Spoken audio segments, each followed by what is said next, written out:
What's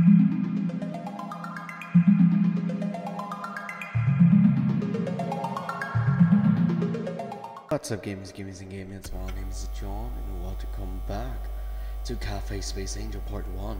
Last time basically we took a long ass episode and we're currently in some space thing while everything is glitching out and doing a replay or something. We're on Terra, we met a space angel, she looks magnificent, so let us continue the story. My thoughts were interrupted by someone's gaze. It was unpleasant that it gave me goosebumps all over my body. Ouch! I was trying to catch my breath, but there was a lump in my chest. What the hell was that? I got so numb. I took a look around the cafe again. It looked like as if nothing had happened. Was it just a feeling? While I was lost in my thoughts, the sweet and apparently only waitress is in this cafe returned with my order. Oh, hello. Your excuse me. Your beverage of the day, dear customer. I probably got the wrong voice for that. Thank you. She carefully placed the glass in front of me. Can I have a straw? Wait, I thought it did. I thought it did came with a straw.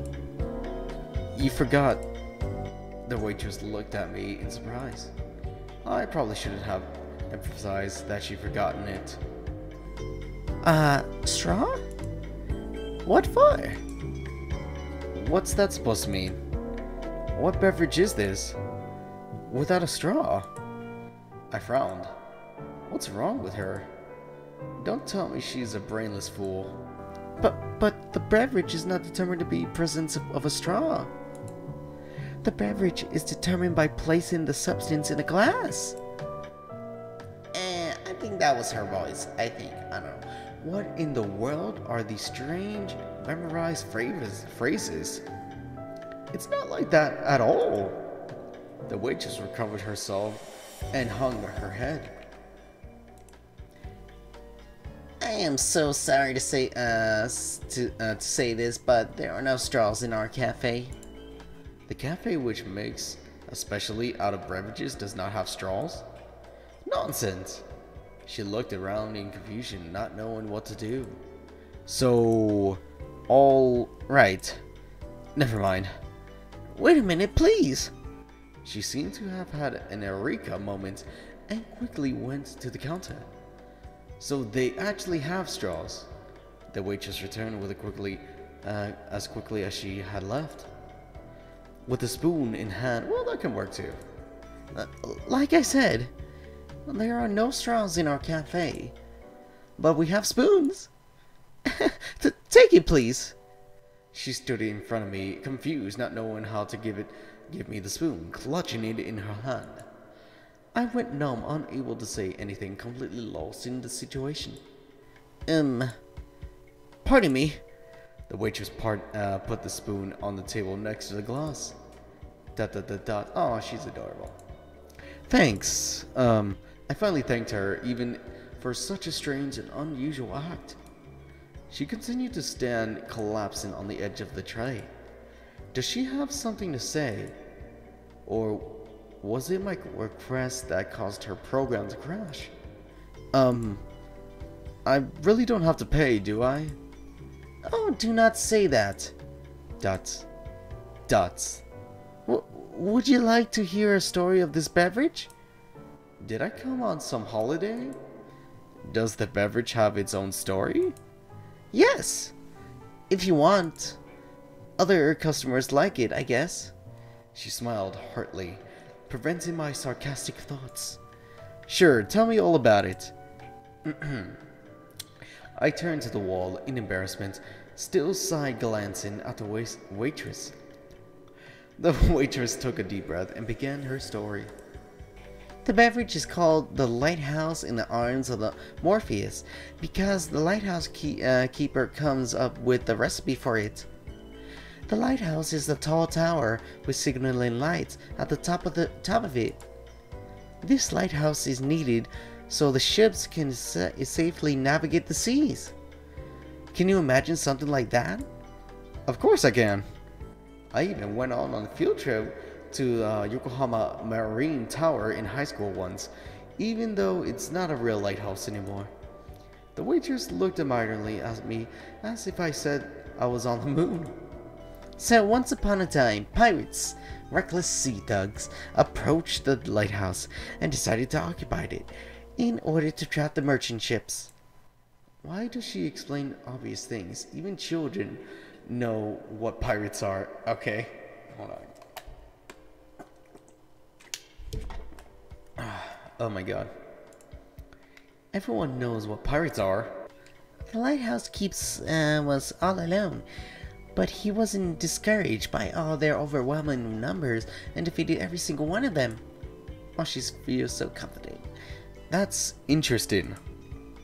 He barricaded and defended himself? What? No way! What's wrong? My guess is quite logical. The lighthouse keeper came up with an awesome beverage. So the story is really about a beverage? When the bandits crashed in, exhausted from thirst, they found nothing but these wonderful drinks that the lighthouse keeper left. They looked so good that the bandits couldn't resist to drinking them.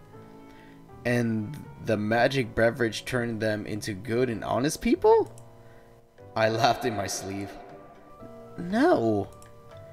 There were sleeping pills in the beverage, and then what the fuck? And then the lighthouse keeper called the police, and all the pirates were sent to jail. I got it. This is total crap. I dream complete nonsense. Sorry. The end of the story came out a little rushed. She looked puzzled as she's considering my version of the story. So, enjoy your beverage, please. The waitress gave a slight bow and left to take orders from the other customers. I felt extremely stupid. I glanced at the spoon the waitress had brought to me with such pride. What should I do with it? How? Do they eat here? I looked at the customers of the cafe who were...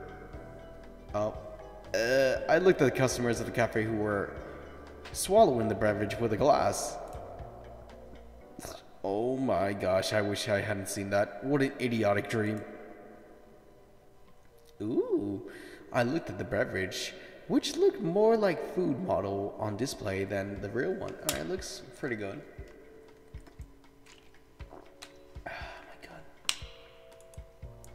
Bon appetit.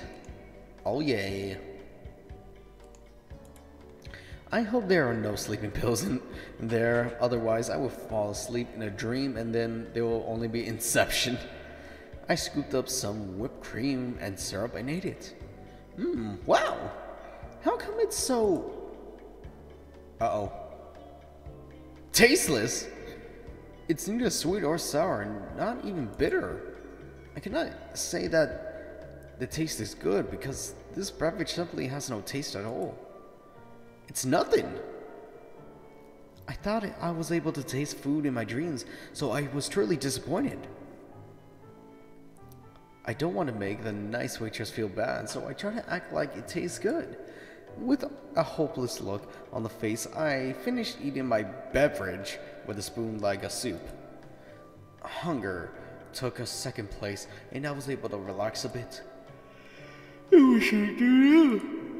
I looked around at the cafe once again to call the waitress, but she was busy. And still, it's really quite nice here. Usually I wouldn't like this style for an interior. It's not exaggerated to say that these creeps absolutely stand out of this peaceful atmosphere. Not that as they were kicking up a row, they were looking pretty scary and out of place. The girl did not seem to mind their appearance and talked to them as if they were ordinary people. He's so brave. I couldn't help but smile. Great! It is time to take that dream under control. That's what I thought about at that time. Naive, foolish, a little childish. However, at the time I thought I was the Lord, the King, and the Master. The one who fully controls and manages their dream. I wish it was just a dream. But it was not. To be continued. Credits. Oh, really? Oh. Arctic Fox. Okay. Coding Arctic Fox. Team Brick. Death, splatters, vocals.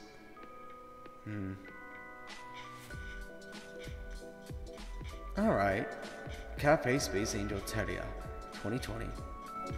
Thank you very much for reading the first part of Cafe Space Angel, dear customer. Although this is just an introduction to a big story, we kindly hope that it is interesting for you. After reading it, you probably have a lot of questions left. What should I do? Unfortunately, I cannot give you the answers yet. But do not worry. The second part will be released this year and will answer all your questions. It will include new characters and meaningful choices, and will be much longer than the first part. The second part will be free as well. If you like our story and want to follow our development news, please subscribe to our Twitter at cafe_space angel. There you go, guys. Follow them. We also have a Discord server. And I'm there too. As a bot, probably. And all the links you can find at the bottom of the itch.io page. So please, visit us at we are also happy to welcome new customers. Well, this has been nice. Thank you for reading. Alright, guys. This has been nice. So we're going to find out until next time. Well, it's only been 11 minutes. So without further ado, I hope you guys have a good night, good evening, good morning from where you're from. So peace out and sayonara. Bye-bye.